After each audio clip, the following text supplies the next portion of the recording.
needs to pay special attention to situations of foreign occupation. Third, in building back, we have the opportunity to model our economies on more resilient and sustainable grounds. Ambitious climate action is the way ahead.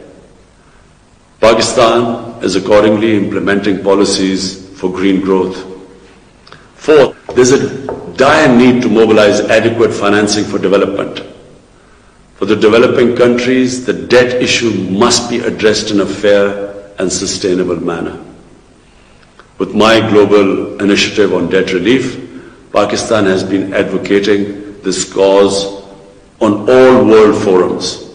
At home, we are implementing corresponding fiscal reforms.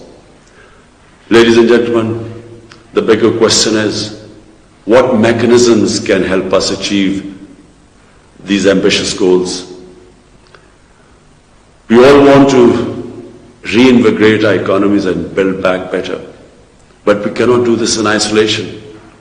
Only through enhanced regional and international cooperation can we reopen safely and sustainably, starting with equitable access to affordable vaccines for all. We have to think in the long term, keeping in mind the best interest of our future generations.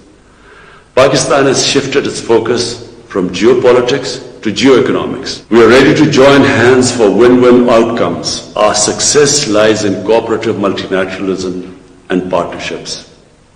Let Asia Pacific take the lead.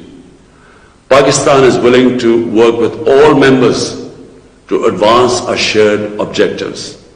I thank you. दुनिया को corona virus की तीसरी खतरनाक लहर का सामना है, जिसकी वजह से पायदार तरक्याती अहदाफ मुश्किल हुए हैं। माशरती तहफ़्फ़ुज़ और आवाम की सेहत को फ़रोग़ देने